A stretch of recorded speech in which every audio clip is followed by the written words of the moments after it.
বৃষ্টি স্নাত এক রাত একটা নারী মূর্তি দিকবিদিক জ্ঞানশূন্য হয়ে হেঁটে চলেছে পাথরের চড়াই উতরাই পেরিয়ে। হিম শীতল ঝোড়ো বাতাসে শরীরটা বারবার কেঁপে উঠছে। তার বিচলিত পদক্ষেপ জানান দিচ্ছে উপস্থিত কোনো বিপদের সম্ভাবনার। কিছু দূরেই পাহাড়ের রাতের নিস্তব্ধতা খান খান করে বাজ পড়ল কোথাও। এক নাগাড়ে বৃষ্টিপাত এই অঞ্চলের নতুন নয়, তবে আজ বিধাতার যেন অন্য কোনো উদ্দেশ্য আছে। ছোট্ট একটা কুটিরের দরজার সামনে গিয়ে হাজির হলো সেই নারী মূর্তি। সজোরে দরজায় ধাক্কা দিল। একটুক্ষণ পরেই দরজা খুলে বেরিয়ে এলো একজন। মেলাম, তুমি? আমার ছেলেকে দেখেছো লারিলং? কই না তো, দেখিনি। বাড়িতে নেই? মাথায় হাত দিয়ে মাটিতে বসে পড়ল মেলাম। বৃষ্টির জলে ওর সারা শরীর আর পোশাক আশাক ভিজে গেছে। মাথা নেড়ে মেলাম বলল, না না, ভাইয়ের সাথে মারপিট করছিল, তাই সকালবেলায় বকেছিলাম। রাগ করে সেই যে কোথায় গেল, এখনো আসেনি। সব জায়গাতে দেখেছি, কোথাও নেই। শুধু শুধু শুধু এই জঙ্গলটা বাকি। ছেলেটা আমার। মেলামের শেষ কথাগুলো আর্তনাদের মতো প্রতিফলিত হলো খাসিয়া পাহাড়ের গায়ে গায়ে। কান্নায় ওর গলা বুজে আসে। ওর আর্তনাদ শুনে আশেপাশের কুটির ছেড়ে বেরিয়ে এসেছে বেশ কিছু মানুষ। উৎসুক মুখে কৌতূহলী দৃষ্টিতে দাঁড়িয়ে রয়েছে তারা। খাসিয়া পাহাড়ের পূর্ব প্রান্তের পাদদেশের একদম শেষে ছোট্ট এই গ্রাম মাংলাসাকু। মাত্র কয়েক ঘর খাসি উপজাতির বসবাস। বিপদে আপদে এরা সবাই সবার পাশে দাঁড়ায়, কিন্তু আজ তার ব্যতিক্রম ঘটল। জঙ্গলের নাম শুনতেই সকলের মধ্যে শুরু হয়ে গেল মৃদু গুঞ্জন। তাদের মধ্যে একজন বলে উঠল, না না না না, ওদিকে আমরা কেউ যাব না, ওদিকে তো সাক্ষাৎ মৃত্যু। আমরা কেউ যাব না। যারা এসেছিল তারা ঘরে ফিরে গেল প্রায় সকলেই। সকলের আচরণে হতবাক হয়ে পড়েছে মেলাম। অশ্রুরুদ্ধ কণ্ঠে চিৎকার করে ওঠে সে। মেলাম মাটিতে লুটিয়ে পড়ে ডুকরে কেঁদে ওঠে ছেলের চিন্তায়। এক বৃদ্ধা মহিলা এগিয়ে এসে হাত রাখলেন মেলামের কাঁধে। আলতোভাবে হাত বুলিয়ে দিলেন তার মাথায়। বললেন, কাঁদিসনি, আমি যাব, কিন্তু যে কোনো কিছুর জন্য নিজেকে প্রস্তুত রাখ। কিছুক্ষণের মধ্যে কনুপে শরীর ঢাকা দিয়ে বেতের তৈরি লণ্ঠন হাতে মেলাম ও বৃদ্ধের সাথে লারিলং এবং হাতে গোনা কয়েকজন গ্রামবাসী যাওয়ার জন্য প্রস্তুত হল। ততক্ষণে বৃষ্টি কিছুটা ধরে এসেছে। লণ্ঠনের মৃদু আলোয় বিপজ্জনক সংকীর্ণ সরু পাহাড়ি পথ ধরে ওরা এগিয়ে চলেছে এক রহস্যময় গহীন অরণ্যের দিকে।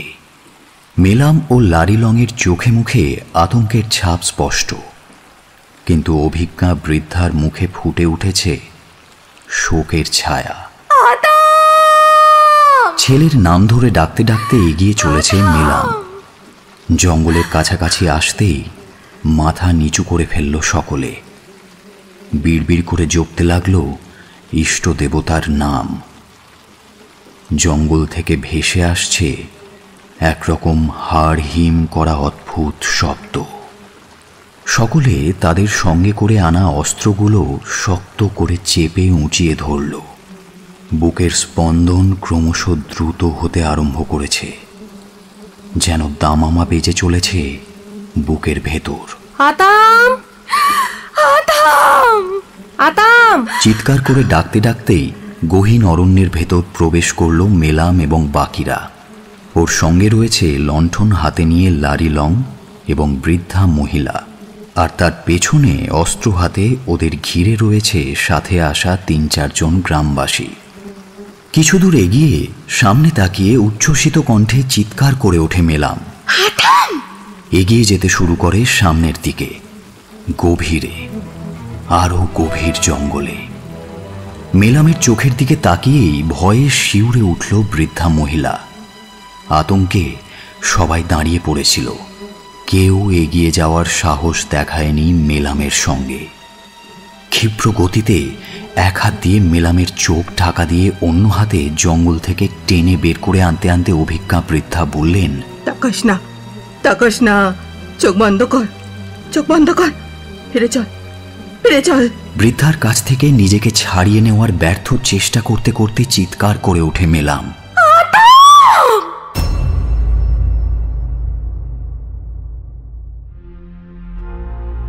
আজ আপনি শুনছেন অর্ণবী সাহা ঘোষের কাহিনী মায়াবন, only on Radio Milan 90.4 FM.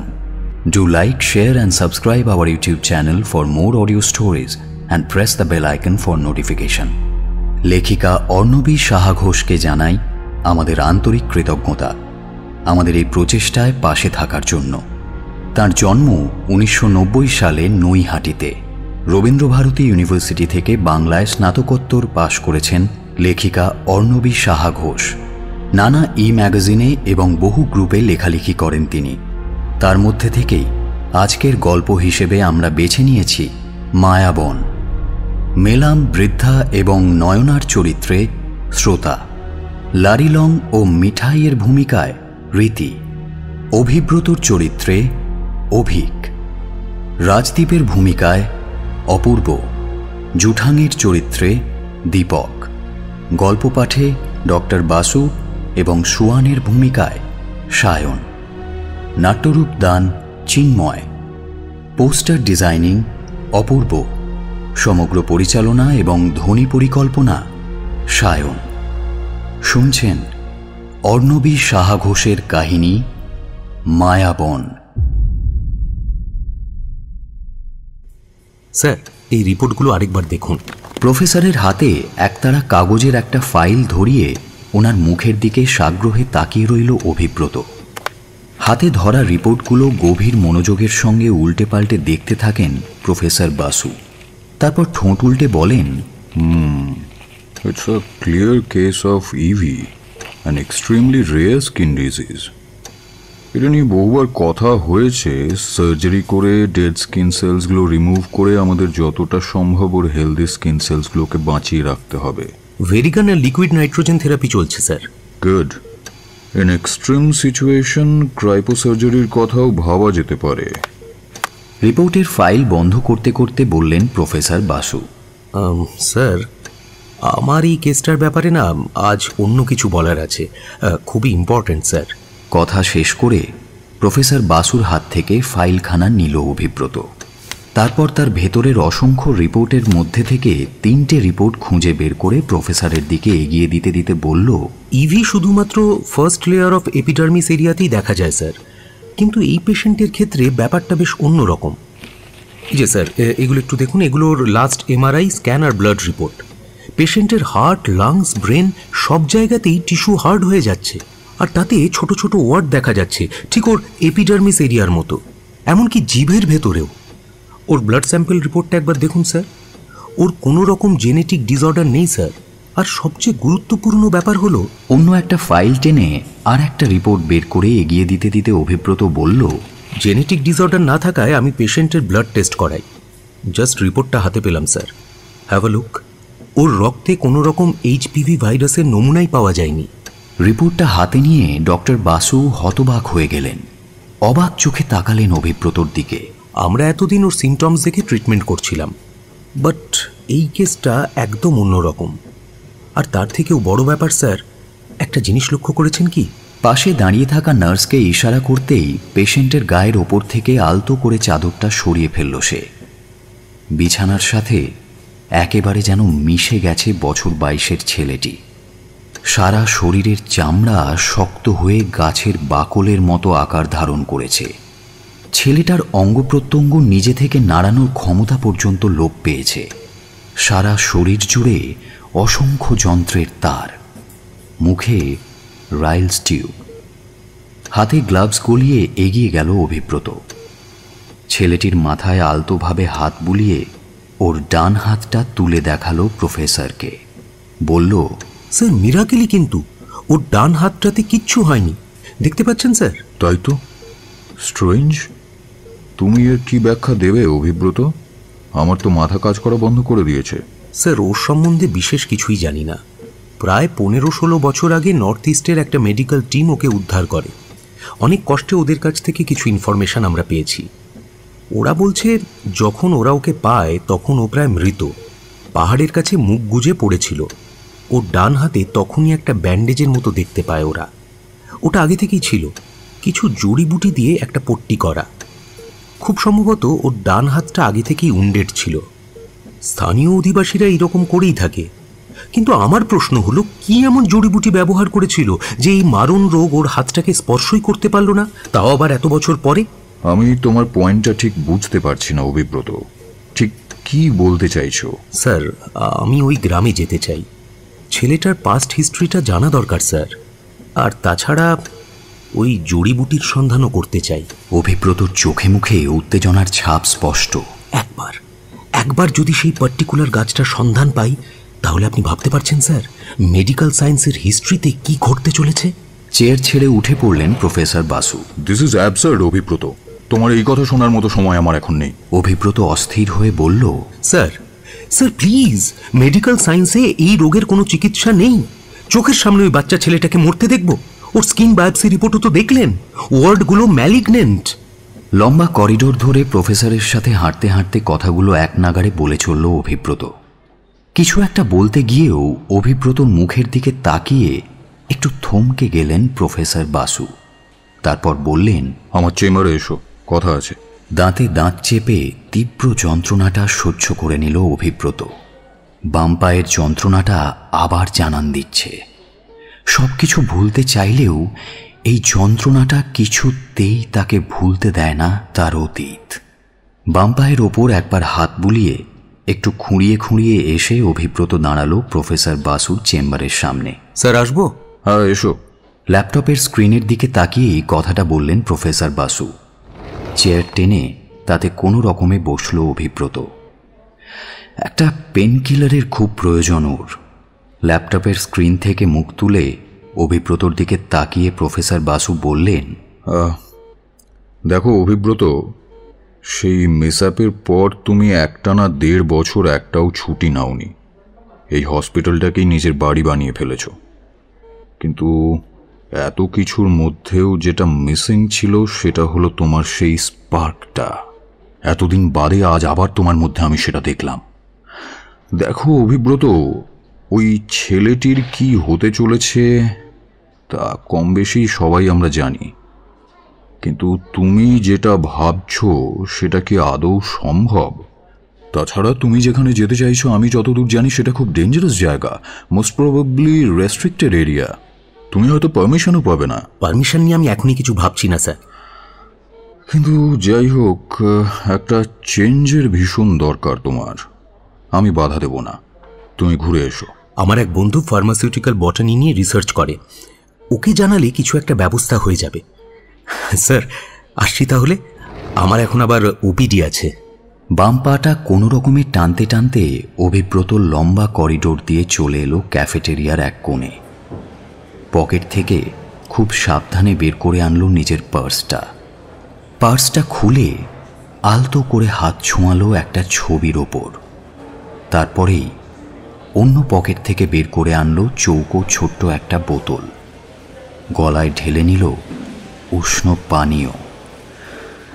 ওর 2 চোখ এখন জ্বলে যাচ্ছে।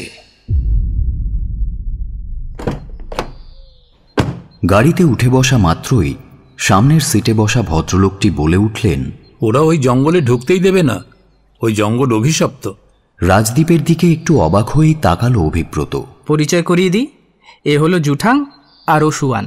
পাশাপাশি বসা দুজনকে নির্দেশ করে কথাটা বলল রাজদীপ। ওরা দুজনেই মেঘালয়ের বিখ্যাত নিউজ চ্যানেলের রিপোর্টার। আমি তো ফরেস্টে ঢোকার পারমিশনের আশা ছেড়েই দিয়েছিলাম। তারপর সুয়ানের কথা মনে হলো, ওর সাথে আমার আগেই পরিচয় ছিল, ওরাই ম্যানেজ করেছে সম্পূর্ণ ব্যাপারটা। তারপর অভিব্রতর কানে কানে বলল, জুঠাং ছেলেটা লোকাল, ওই ট্রাইবাল ল্যাঙ্গুয়েজটা খুব ভালো করে জানে, আমাদের প্রজেক্টের জন্য খুব হেল্পফুল।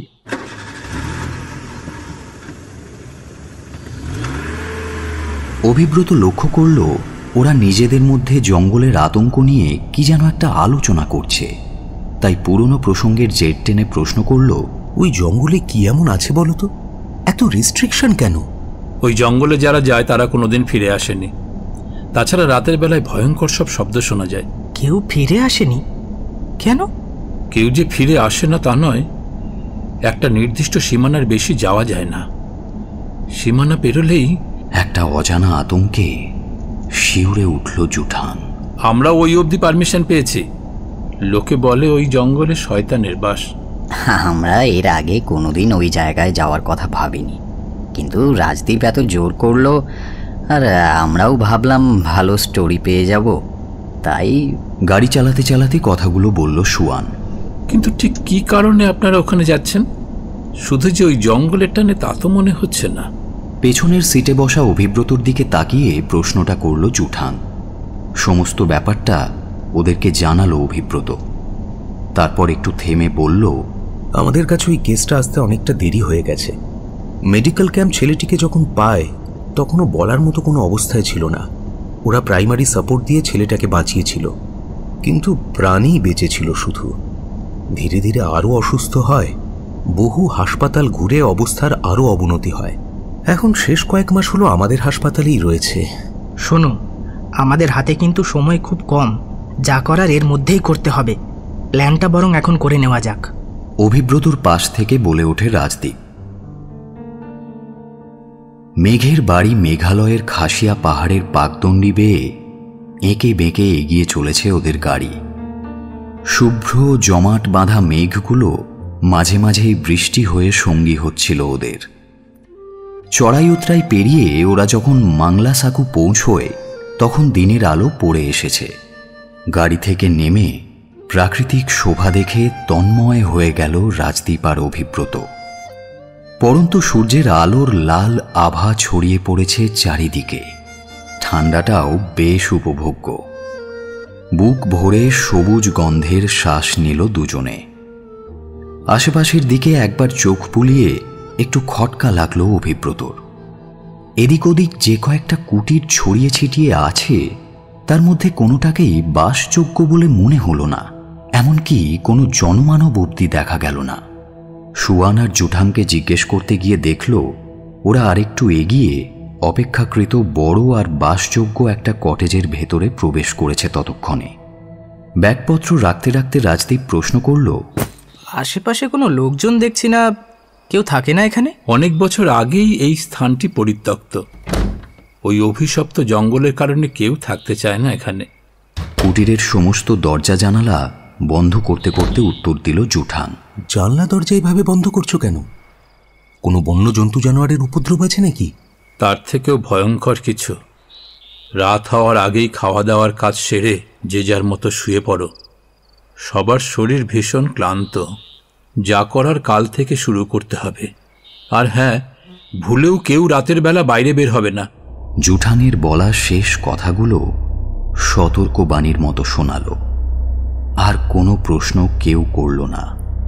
মাথায় অজস্র প্রশ্ন ঘুরলেও ক্লান্তি গ্রাস করেছিল সকলের শরীরকে। তাই রাতের খাবার খেয়ে শুয়ে পড়ল সকলে। মাঝরাত।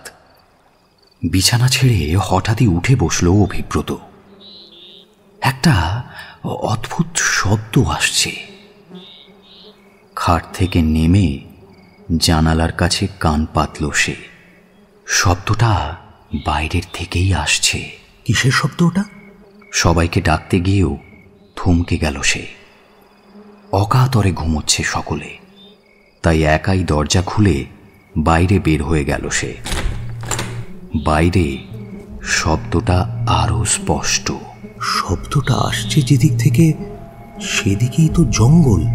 ঘরে ফিরে আসতে গিয়েও ফিরতে পারল না অভিব্রত। কি এক অমোঘ আকর্ষণ ওই শব্দের।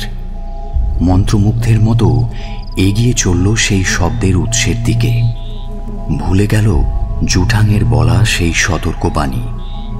অন্ধকারে আঁকাবাঁকা পাহাড়ি পথ পেরিয়ে অভিব্রত এসে পৌঁছল জঙ্গলের কাছে। উফ, কি স্পষ্ট শব্দটা! হাজার হাজার মৌমাছি একত্রে গুঞ্জন করলে যেমন শব্দ হয়, ঠিক যেন সেই রকম শব্দ। হঠাৎ অন্ধকারে একটা গাছের সাথে ধাক্কা খেল অভিব্রত। নিজের অজান্তেই ও কিভাবে পৌঁছে গেছে অরণ্যের গভীরে, কিভাবে এলো তা বুঝে ওঠার আগেই নিকষ অন্ধকারে কিছু একটা জ্বলে উঠল। প্রজ্বলিত সেই আলোটা ধীরে ধীরে এগিয়ে আসছে ওর দিকে। ভয়ে পেছন ফিরে ছুটতে শুরু করলো অভিব্রত। ছুটেই চলেছে প্রাণপণ, কিন্তু কিছুতেই এগোতে পারছে না। অন্যদিকে সেই শব্দটা ধীরে ধীরে এগিয়ে আসছে ওর দিকে। একটা অসীম শক্তি যেন টেনে নিয়ে যাচ্ছে ওকে গভীর জঙ্গলের আরো গভীরে। ধরফর করে উঠে বসল অভিব্রত। সারা শরীরে বিন্দু বিন্দু ঘাম, নিঃশ্বাস পড়ছে জোরে জোরে। ধাতস্থ হতে কিছুটা সময় নিল সে। কি ভয়ঙ্কর দুঃস্বপ্ন! অভি, শরীর টরীর খারাপ করছে নাকি? দুবার মাথা নাড়িয়ে রাজদীপের প্রশ্নের উত্তর দেয় অভিব্রত। নিজেকে যতটা সম্ভব সংযত রাখার চেষ্টা করছে সে। রাজদীপ বলে, তৈরি হয়ে নাও, সরকার থেকে একজন ফরেস্ট গার্ড পাঠিয়েছে, আমাদের সাথে থাকবে। ওই ফরেস্টের ভেতর পাহারা দেওয়ার জন্য আর কি। আসলে কিছুই না, আমাদের ওপর নজর রাখবে। জঙ্গলের কথা শুনে আবারও একবার বুকটা ধক করে উঠল অভিব্রতর। চোখের সামনে দুঃস্বপ্নের দৃশ্যটা ভেসে উঠল আর একবার। সে বলল, আমরা কিন্তু আগে লোকাল লোকেদের সাথে কথা বলবো। ছেলেটির পাস্ট হিস্ট্রি জানাটা অত্যন্ত প্রয়োজন, আর তার সাথে ওই বিশেষ জড়িবুটির ব্যাপারেও খোঁজ খবর নিতে হবে। তারপর সময় থাকলে না হয় জঙ্গলে যাব। ফরেস্ট গার্ডের সাথে কথা বলতে বলতে সামনে এগিয়ে চলেছে জুঠান। ঘুরে ঘুরে ছবি তুলছে সুয়ান। পাহাড়ের ধাপে ধাপে ঝুম চাষের ছবি ধরে রাখছে ক্যামেরায়। মাথার ওপর মেঘ জড়ো হচ্ছে আবার। কুয়াশাগুলোও জট পাকাচ্ছে সেই মেঘের সাথে। অভিব্রতর কিছুই ভালো লাগছে না। ওই ছেলেটা সম্পর্কে মুখ খুলতে চাইছে না কেউই। সবাই যেন কোনো একটা ব্যাপার নিয়ে ভীষণ ভয় পেয়ে আছে, আর বারবার করে মিনতি করছে এই জঙ্গলের সীমানায় পা না দিতে। কি এমন আছে এই জঙ্গলে? এগিয়ে যেতে যেতে থমকে দাঁড়ালো অভিব্রত। জঙ্গলের প্রবেশ মুখেই বসানো 3টে লম্বা আকৃতির পাথর, আর তার সামনেই উবু হয়ে বসে বারবার ঝুঁকে প্রণাম করছে জুঠান আর ওই ফরেস্ট গার্ডটি। আর বিড়বিড় করে বলে চলেছে দুর্বোধ্য ভাষায় কিছু মন্ত্র। সুয়ান ইশারায় ওদেরকেও তা অনুসরণ করতে বলল। পুজো সেরে উঠে জুঠাং বলল, জঙ্গলে প্রবেশের আগে ইষ্টদেবতাকে সন্তুষ্ট করতে হয়। সামনে বসানো ওই 3টি পাথর হলো ইউবেলেই লংথাও, খাসি উপজাতির আরাধ্য দেবতা। ওদের বিশ্বাস সহস্র বছর ধরে এই দেবতাই জঙ্গলের শয়তানের আগ্রাসন থেকে ওদের বাঁচিয়ে রেখেছে। এখন আর কেউ এদিকে আসে না? জঙ্গলের চারপাশে চোখ বোলাতে বোলাতে প্রশ্নটা করল অভিব্রত। না, বহুকাল হয়ে গেল। সংক্ষিপ্ত উত্তর দেয় জুঠাং। গাছের পাতার ওপর শব্দ করে এগিয়ে চলেছে ওরা। রাশি রাশি প্রাচীন বৃক্ষের সারি চারিদিকে। অদ্ভুত সব নাম না জানা পাখির গান শোনা যাচ্ছে মিষ্টি সুরে। একটা শীতল নীরবতা চারিদিকে। কাছেই বোধহয় কোথাও একটা নদী আছে। কুলকুল করে তার বয়ে যাওয়ার মৃদু শব্দ শোনা যাচ্ছে। রাজদীপ চারিদিকের গাছপালাগুলো পর্যবেক্ষণ করে চলেছে। ঝুঁকে পড়ে একটা গাছের পাতা তুলে নিয়ে অভিব্রতর দিকে এগিয়ে এলো। ওকে বেশ উত্তেজিত দেখাচ্ছে। বলল, আলিয়াম টিউবারসাম কসোস্টাস পেসুকাস ক্লেরিদুন্ডাম। উফ, কি নেই এখানে! মেডিকেল প্ল্যান্টের খাজানা এই ফরেস্ট। তবে তুই যে ধরনের প্ল্যান্টের খোঁজ করছিস সেই ধরনের কিছু পাইনি এখনো। ওই দিকটায় একবার গেলে হয়তো কিছু পেলেও পাওয়া যেতে পারে। দেখেছিস কি ঘন জঙ্গল ওই দিকে? কথা শেষ করে রাজদীপ জঙ্গলের আরও গভীরে প্রবেশ করতে যাবে, ঠিক তখনই ফরেস্ট গার্ডটা চিৎকার করে উঠল, no no no, don't go there. দুহাত নাড়িয়ে অভিব্রতদের ওদিকে যেতে নিষেধ করছে সে। লোকটা জুঠাংকে কি যেন বলতেই দ্রুত পায়ে এদিকে এগিয়ে এলো জুঠাং। বলল, ওদিকে যাওয়া যাবে না, এই পর্যন্তই ঢোকার পারমিশন পাওয়া গেছে। তাছাড়া এখনই এখান থেকে বেরিয়ে পড়তে হবে, সূর্যাস্তের সময় হয়েছে, সন্ধ্যের পরেই জঙ্গলে প্রবেশ নিষেধ। কটেজে ফেরার পথ ধরল ওরা, তবে সুয়ান ওদের সাথে ফিরল না। আজ পূর্ণিমা, পূর্ণিমার আলোয় এই গ্রামের কয়েকটা ছবি তুলে ফিরবে সে। এত দূর এসেও কোনো কাজ হলো না। ছেলেটাকে সত্যিই কি তবে বাঁচানো যাবে না? নিজের মনে চিন্তা করতে করতে একটু অন্যমনস্ক হয়ে উঁচু নিচু গ্রামের রাস্তা ধরে হাঁটছিল অভিব্রত। ঠিক তখনই লক্ষ্য করল একটা বাচ্চা ছেলে কিছু যেন বলতে চাইছে ওকে। আঞ্চলিক ভাষায় কথা বলছে ছেলেটি। বোঝার জন্য জুঠাংয়ের দিকে তাকালো অভিব্রত। জুঠাং বলল, ও বলছে উনি আমাদের ডাকছেন। দূরে দাঁড়ানো একজন স্থানীয় মহিলার দিকে নির্দেশ করে কথাটা বলল জুঠাং।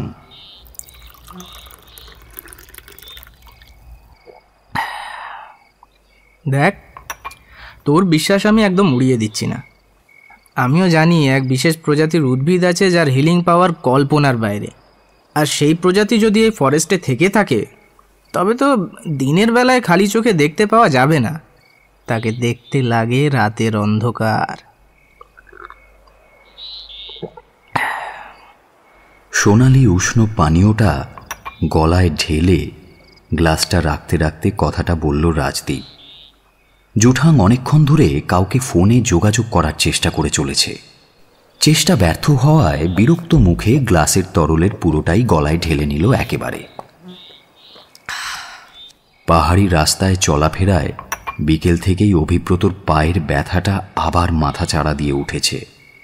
বিকেলে কম থাকলেও এখন তার যন্ত্রণাটা একটু একটু করে বাড়ছে, কিন্তু সেদিকে অভিব্রতর কোনো হুঁশ নেই। গ্লাস হাতে অভিব্রত অন্যমনস্কভাবে বলে চলেছে কয়েকটা শব্দ। ওবা পপ কিরাহাই 15 ওকসেলথাই। বিকেলের সেই বাচ্চা ছেলেটার কথা শুনে ওই স্থানীয় মহিলার কাছে ছুটে যায় ওরা। মহিলার নাম লারি লং। ওর কাছে সবটা শুনেছিল জুঠাং এবং পরে বাংলায় ওদের বুঝিয়ে বলেছিল। উনি বলছেন আপনারা যেই ছেলেটির খবর জানতে চান উনি তাকে চেনেন। বহু বছর আগে এক বৃষ্টি ভেজা রাতে হারিয়ে যায় ছেলেটি। কিছুদিন বাদে জঙ্গলের সামনে থেকে উদ্ধার করেন কেডুসা নামের এক বৃদ্ধা। তিনি শুশ্রূষা করেন। সারা শরীরে চোট ছিল, ডান হাতটাও ভাঙা ছিল। সারা শরীরে ছোট ছোট ফোস্কার মতো দেখতে কিছু চিহ্নও ছিল। খুব ভয় পেয়েছিল ছেলেটা, বোবাও হয়ে গেছিল আর কাউকে চিনতেও পারছিল না। যেহেতু ওই জঙ্গলে যারা রাত কাটায় তারা কেউ বেঁচে ফিরতে পারে না, তাই ওই জঙ্গলে শয়তান আছে এই ধরনের একটা ধারণা এখানকার মানুষের মধ্যে বদ্ধমূল আছে। আর যেহেতু ওই ছেলেটা বেঁচে ফিরেছে তাই ওরা ওই ছেলেটাকে সাক্ষাৎ শয়তান মনে করে আরাধ্য দেবতার কাছে উৎসর্গ করতে চায়। ছেলেটির মা মিলাম আর বৃদ্ধা কেডুসা দুজন মিলে ছেলেটাকে নিয়ে পালাতে যায় আর অন্ধকারে ছেলেটি পা ফসকে খাদে পড়ে যায়। কেডুসা আর মেলামকে গ্রামবাসীরা বন্দি করে রাখে। কিছুদিনের মধ্যে মারা যান কেডুসা। আর ছেলেটির মা, উনি বেঁচে নেই? হ্যাঁ, এই কুটিরেই আছে। সাগ্রহে কুটিরের ভেতরে প্রবেশ করেছিল ওরা। বিধ্বস্ত পুত্রহারা মায়ের অপ্রকৃতিস্থ রূপ দেখে চমকে উঠেছিল ওরা। শীর্ণ চেহারার শুষ্ক মুখে বিড়বিড় করে কি যেন বলে চলেছেন সারাক্ষণ। কাছে গিয়ে কান পেতে শোনার চেষ্টা করেছিল জুঠাং। রাজদীপ জিজ্ঞেস করেছিল, কি বলছেন উনি? কিছু বুঝতে পারলে? রাজদীপের প্রশ্নের উত্তরে জুঠাং বলেছিল, ওই শব্দগুলোর অর্থ, যার পাপ যত, না ফেরার সম্ভাবনা তত। ওবা পপ কিরাহাই 15 ওকসেলথাই। কি রে, নিজের মনে মনে কি বিড়বিড় করছিস? মদের গ্লাস হাতে অভিব্রতর কাছে এসে প্রশ্নটা করল রাজদীপ। অভিব্রতর দৃষ্টি এখন ওর হাতে ধরা একটা ছবিতে নিবদ্ধ, একটা বাচ্চা মেয়ের ছবি। ছবির দিকে তাকিয়ে থেকে উদাস স্বরে অভিব্রত বলল, মেডিকেল কলেজের 3rd ইয়ার তখন। প্রচণ্ড র্যাগিং চলতো। একটা ছেলে সৌমক নাম। একটু বোকা মতো ছিল, ওই যে হয় না মুখ চোরা। আমরা ওর পেছনে পড়লাম, বললাম মেয়েদের গার্মেন্টস পরে গার্লস হোস্টেলের সামনে দাঁড়াতে হবে। রাজি হচ্ছিল না, জোর করে পাঠালাম। গিয়ে দাঁড়ালো, আমরা মজা নিলাম, কিন্তু মালটা পরের দিন সুইসাইড করে নিল। হয়তো কেস খেতাম, বাবা বাঁচিয়ে দিল, কিন্তু পাপ ছাড়বে কেন বলো? 2 বছর আগে নয়না, আমি আর মিঠাই একটা পার্টি থেকে ফিরছিলাম। একটু ড্রাঙ্ক ছিলাম, কিন্তু ওইভাবে অনেকবার ড্রাইভ করেছি, কিছুই হয়নি। কিন্তু সেদিন ট্রাকটা পিষে দিল, শুধু আমি বেঁচে গেলাম। আমারই তো মরা উচিত ছিল, কিন্তু এই যে পাপ তিল তিল করে কষ্ট দেওয়ার জন্য বাঁচিয়ে রেখেছে।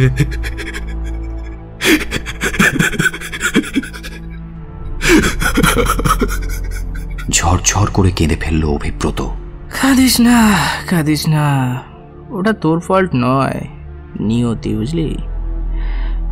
তুই তুই দেখ আমার মাকে। শিকাগো গেলাম কনফারেন্সের জন্য, এত ব্যস্ত ছিলাম মায়ের ফোনটা অবধি ধরিনি। ফিরে এসে দেখি মা নেই। 2 দিন ধরে মৃত অবস্থায় পড়েছিল ঘরে। ভাব কি নিয়তি, কি ছেলে আমি! হ্যাঁ, আমি তো মহাপাপী রে, মহাপাপী।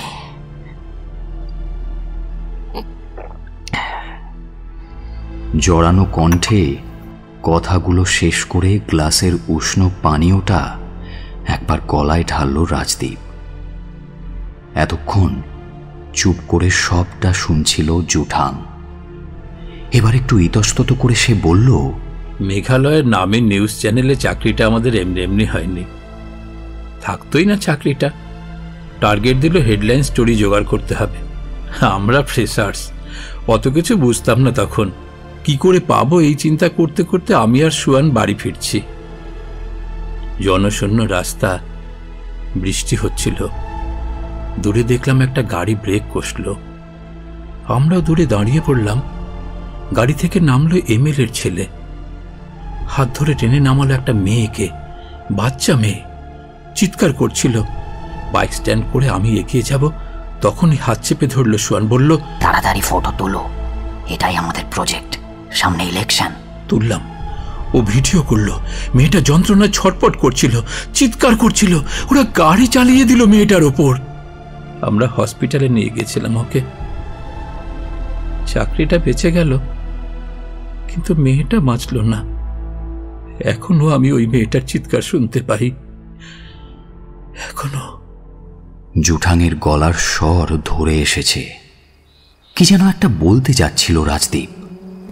হঠাৎ অদ্ভুত একটা শব্দে চমকে উঠল তিনজনে। সেই মৌমাছির গুঞ্জনের অদ্ভুত শব্দ। অভিব্রত তার স্বপ্নে এই শব্দটাই শোনার কথা বলতে যাচ্ছিল, কিন্তু ঠিক তখনই জুঠাং বলল, এত রাত হয়ে গেল, সুয়ান ফিরল না এখনো। সন্ধ্যে থেকে ফোনেও পাচ্ছি না। এদিকে ওই শয়তানের শব্দ আবার শুরু হয়েছে। ও বলেছিল রাতের বেলা নাকি জঙ্গলে যাবে, ওই জঙ্গলের রহস্য ভেদ করতে।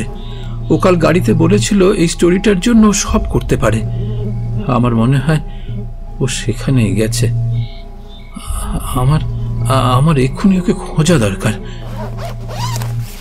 জ্যাকেটের চেনটা টানতে টানতে দরজা খুলে বাইরে বেরিয়ে গেল জুঠাং। দাঁড়াও, আমরাও যাব। হাতের সামনে থাকা টর্চটা তুলে নিয়ে হন্তদন্ত হয়ে বেরিয়ে এলো রাজদীপ আর অভিব্রত। অভিব্রতর পায়ের ব্যথাটা যে বেশ বেড়েছে তা স্পষ্ট জানান দিচ্ছে সে, কিন্তু এখন সেসব ভাবার সময় নয়। বাইরে আসতেই ঠান্ডা হাওয়ার ঝাপটা লাগলো চোখে মুখে। হাড় কাঁপানো ঠান্ডা বাতাস। জুঠাং আগে আগে এগিয়ে চলেছে। মোবাইলের টর্চের আলোয় ভালো করে এদিক ওদিক দেখছে। ওদের কটেজ থেকে জঙ্গলের প্রবেশপথ খুব একটা বেশি দূরে নয়। যত জঙ্গলের কাছে ওরা যাচ্ছে সেই শব্দটা তীব্র থেকে তীব্রতর হয়ে উঠছে। কিসের শব্দ এটা? অপদেবতার। কথাটা বলতে বলতে কি যেন একটা পায়ে লাগলো জুঠাংয়ের। টর্চের আলোয় কুড়িয়ে পেল একটা মোবাইল ফোন। জঙ্গলে ঢোকার ঠিক মুখেই পড়ে রয়েছে ওটা। দেখে বলল, এটা তো সুহানের। আমি বলেছিলাম না ও জঙ্গলেই আসবে। সুহান, সুহান! চিৎকার করতে করতে জঙ্গলের ভেতরে ঢুকলো ওরা। হঠাৎ করে ওই অদ্ভুত শব্দটা থেমে গিয়েছে। চারিদিক সম্পূর্ণ নিস্তব্ধ। কাছের সেই জলধারার কুলকুল শব্দ ছাড়া আর কিছুই শোনা যাচ্ছে না। ওরা আবার ডাকলো, swan, swan, swan, swan! Swan! কোনো উত্তর এলো না। বলছি, জঙ্গলের ভেতরে যাওয়াটা কি ঠিক হবে? তার থেকে পুলিশে খবর দিলে হয় না? না, পুলিশ কিচ্ছু করবে না। ওরা এই জঙ্গলে কিছুতেই আসবে না। আমি জানি জঙ্গলেই আছে, আর আমি ওকে খুঁজে বের করবই। তোমরা কটেজে ফিরে যাও। তোমরা কটেজে ফিরে যাও। না না, আমরাও যাব। আর তিনজনে তিন দিক দিয়ে খুঁজলে হয়তো। না, একদম না, একদম না। এই শয়তানি জঙ্গলে আমাদের একসাথে থাকতে হবে। কখন কিসের সম্মুখীন হতে হবে আমরা তো জানি না। অরণ্যের মাথার ওপর দৃশ্যমান আকাশের রং তখন কালো। জঙ্গলের প্রতিটা গাছ ঘন কুয়াশার আবরণে আচ্ছাদিত। সামনের কোনো কিছু স্পষ্ট দেখা যাচ্ছে না। পূর্ণিমার চাঁদ ঢেকে রয়েছে মেঘের আস্তরণে। টর্চের আলোয় অন্ধকারের বুক চিরে এগিয়ে চলেছে ওরা, আর মাঝে মাঝে সুয়ানের নাম ধরে ডাকছে, সুয়ান! এত বছর সব ঠিক চলছিল। এতদিন বাদে আবার এই জঙ্গলের মাটিতে পা রেখে সেই শয়তানকে জাগ্রত করা ঠিক হয়নি। কেন যে এলাম আমরা না এলে আজ এদিন দেখতে হতো না। কিচ্ছু হবে না, কিচ্ছু হবে না। শান্ত হও, শান্ত হও। আমরা ঠিক সুয়ানকে খুঁজে বের করবই। চেনা শত্রুর সাথে লড়াই করা যায়, কিন্তু অচেনা অদৃশ্য শত্রুর সাথে লড়বে কিভাবে? এদিক ওদিক নিরীক্ষণ করতে করতে কথাটা বলল জুঠাং। হঠাৎই দূরে আবছা একটা নারী মূর্তি দেখতে পেয়ে চমকে উঠল। বড্ড নিশ্চুপ চারিদিকটা। একটানা জলধারার শব্দ ছাড়া একটা ঝিঁঝির ডাক অব্দি শোনা যাচ্ছে না। ঠিক যেন প্রলয়ের আগের মুহূর্তে প্রকৃতির নিশ্চুপ নীরবতায় কোনো সতর্ক বার্তা প্রদান করছে ওদের। এত গভীরে সকালে ঢুকিনি মনে হচ্ছে। বড্ড ঘন জঙ্গল, এদিকে আগাছায় ভর্তি। যদি হঠাৎ করে লেপার্ড বা কোনো বন্যপ্রাণী চলে আসে, আমরা তো তৈরি হয়ে আসিনি। চিন্তা নেই, আমার কাছে রিভলভার আছে। রাজদীপের দুশ্চিন্তা দূর করতে অভিব্রত কথাটা বলল, জুঠান, তুমি কি কোনো ওয়েপন এনেছো? পেছন ফিরে প্রশ্নটা করতে গিয়ে অভিব্রত দেখল জুঠাং নেই। জুঠাং? এই কোথায় গেল? কোথায় গেল জুঠাং? টর্চের আলো যত দূর যায় পেছনে ফেলে দেখতে লাগলো ওরা। কেউ কোথাও নেই, এমনকি কাদা মাটিতে পায়ের ছাপ পর্যন্ত নেই। একটা গাছের দিকে লক্ষ্য স্থির করে এগিয়ে গেল রাজদীপ। দেখেছিস গাছগুলো কেমন অন্যরকম? পাতাগুলো কালো রঙের, আর ভেতর থেকে কেমন একটা শব্দ আসছে। শোন। ওহ, এত বিপদের মধ্যেও তুই ওইসব দেখছিস? দুজন মানুষকে খুঁজে পাওয়া যাচ্ছে না রাজদীপ, একটু চোখ চালিয়ে দেখ। হঠাৎ দপদপ করতে করতে আলোর একমাত্র উৎস টর্চটাও নিভে গেল। সবকিছু ডুবে গেল একেবারে অন্ধকারের গভীর অতলে। আর ঠিক তখনই শুরু হলো আবার সেই শব্দটা।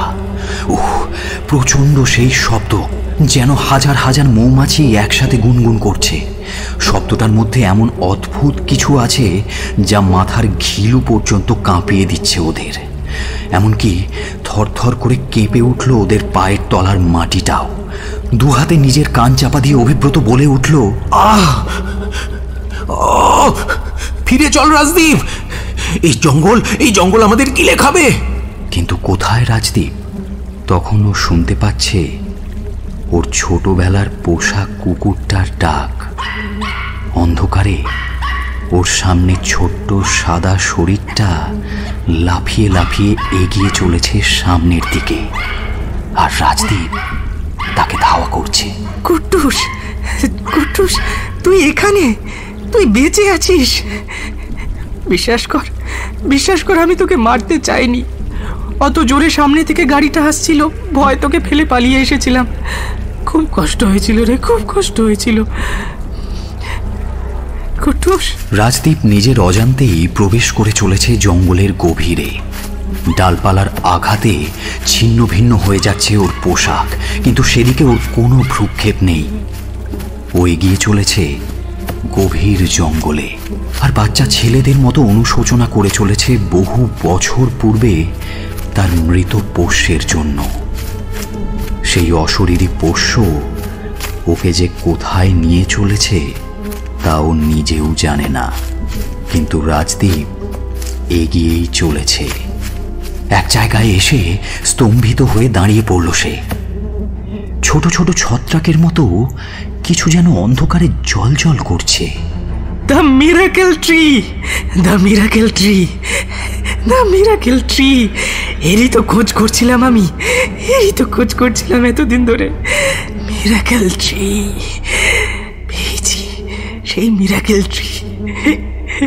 বিড়বিড় করে কথাটা বলে আশেপাশে তাকিয়ে তার পোষ্যকে খুঁজতে লাগলো সে, কিন্তু কেউ কোথাও নেই। একটা বিশাল শূন্যের মাঝে দাঁড়িয়ে রয়েছে সে একা। ওর সামনে প্রজ্বলিত উদ্ভিদগুলো যেন দাঁত বের করে হাসছে। ফিরে আসার জন্য ঘুরে দাঁড়াতেই তীব্র আলোয় চোখটা ধাঁধিয়ে গেল ওর, আর ওই আলোর দিকে মন্ত্রমুগ্ধের মতো তাকিয়ে রইল রাজদীপ। ওদিকে অভিব্রত বারবার ঘুরে ফিরে এসে পৌঁছচ্ছে একই স্থানে। এই অরণ্য যেন একটা গোলক ধাঁধা। ক্লান্ত অভিব্রত পায়ের যন্ত্রণায় কোঁকিয়ে ওঠে।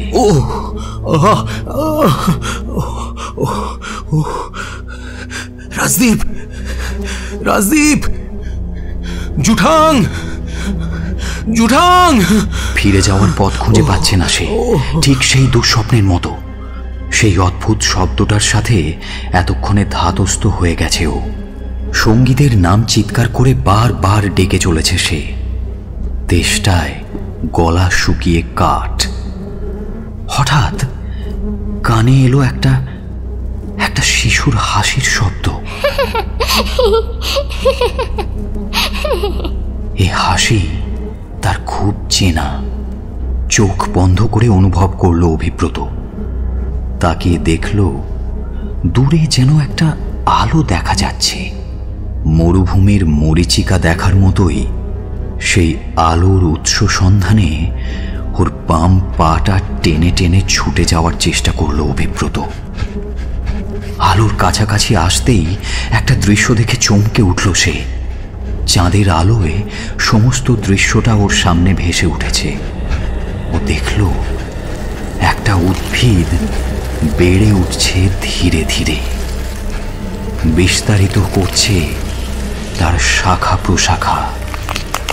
মর্মর করে হাড় ভাঙার শব্দ স্পষ্ট শোনা যাচ্ছে ওই উদ্ভিদের ভেতর থেকে। আর সবচেয়ে ভয়ঙ্কর দৃশ্য, ওই উদ্ভিদের শিকড়ের কাছে তখনও ধুকপুক করছে একটা তাজা হৃৎপিণ্ড। তাজা রক্তের স্রোত বইছে তার ভেতর থেকে। পাশেই ছিন্ন ভিন্ন জুঠাঙের পোশাক। ভয়ে আঁতকে উঠে পালিয়ে আসতে গিয়েও চোখ আটকে গেল দূরে দাঁড়িয়ে থাকা রাজদীপের দিকে। চিৎকার করে ডাকলো অভিব্রত, রাজদীপ, রাজদীপ। কিন্তু রাজদীপের কোনো সাড়া পাওয়া গেল না। কাছে এগিয়ে গিয়ে ওর হাত ধরে টান মারতে গেল অভিব্রত, আর তখনই দেখল রাজদীপের কোমর একটা গাছের গুঁড়িতে পরিণত হয়েছে। ওর শরীর ফুঁড়ে বেরিয়ে আসছে কোনো উদ্ভিদ। ওর কোনো সাড়া নেই। ওর প্রজ্বলিত দৃষ্টি সামনে নিবদ্ধ।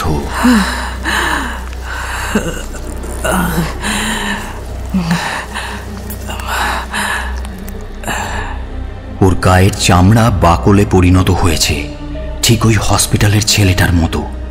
ওর প্রজ্বলিত দৃষ্টি অনুসরণ করে সামনে তাকালো অভিব্রত।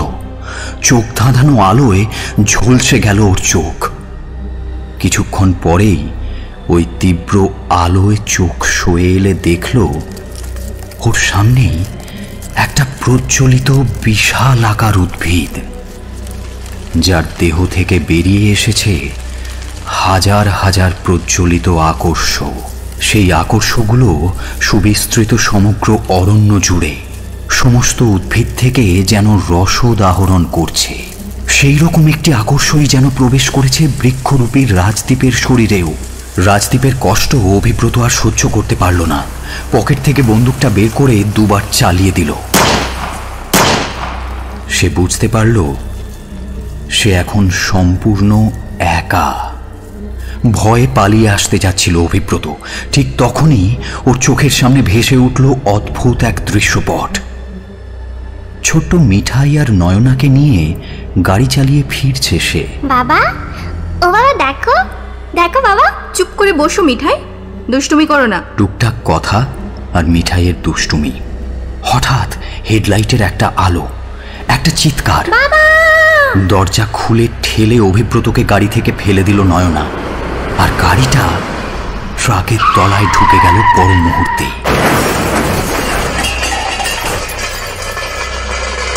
আর একবার অভিব্রতর চোখের সামনে ভেসে উঠল সম্যকের জীব বের করা বিকৃত মৃতদেহটা।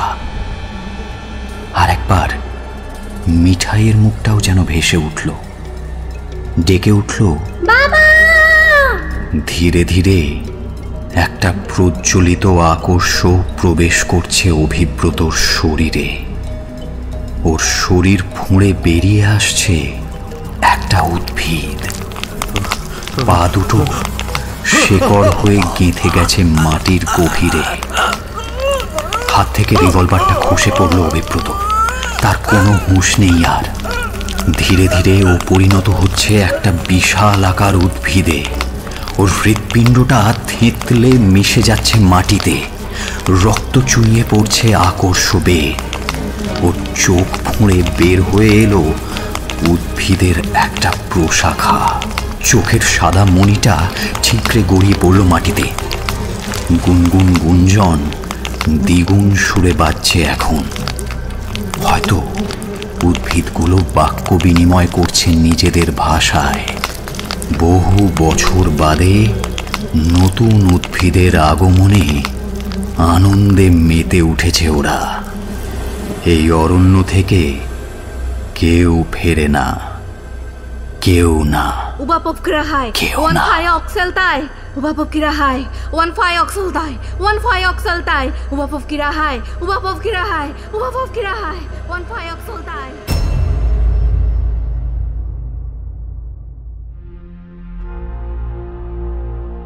এতক্ষণ আপনি শুনছিলেন অর্ণবী সাহা ঘোষের কাহিনী মায়াবন, only on Radio Milan 90.4 FM.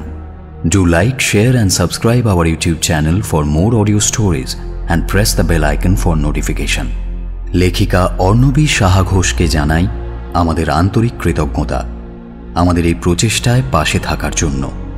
মেলাম বৃদ্ধা এবং নয়নার চরিত্রে শ্রোতা, লারিলং ও মিঠাইয়ের ভূমিকায় রীতি, অভিব্রতর চরিত্রে অভিক, রাজদ্বীপের ভূমিকায় অপূর্ব, জুঠাঙের চরিত্রে দীপক, গল্প পাঠে ডক্টর বাসু এবং সুয়ানের ভূমিকায় সায়ন, নাট্যরূপ দান চিন্ময়, পোস্টার ডিজাইনিং অপূর্ব, সমগ্র পরিচালনা এবং ধ্বনি পরিকল্পনা সায়ন। আগামী সপ্তাহে আরও একটা নতুন গল্প নিয়ে হাজির হব আমরা। শুনতে থাকুন রেডিও মিলন 90.4 FM।